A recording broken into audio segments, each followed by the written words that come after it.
Hello mga kasire, narito ang mga artistang nagluluksa sa biglaang pagpanaw ni Miss Jacqueline Jose.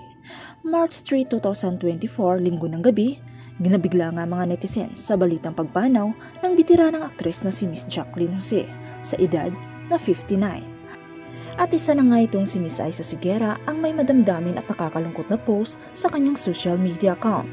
Sinabi nga nito na hindi siya makapaniwala at nagpasalamat rin ito sa pagmamahal ni Jacqueline Jose sa kanyang partner na si Liza na lagi nitong sinusuportahan nung nasa FDCP at laging pinagtatanggol. Kaya nagpasalamat si Aiza Sigera sa kabaitan ng veterana. At nag-iwan rin si Miss Gladys Reyes ng magdamdaming mensahe para kay Miss Jacqueline Jose.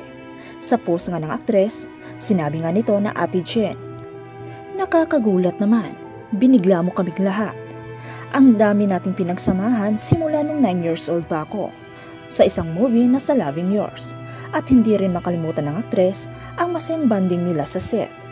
At nagpasalamat rin itong si Miss Gladys Reyes sa bitiranang aktres na si Miss Jacqueline Jose sa pag-aalaga sa kanya, sa pagbibigay ng mga tips sa kanya.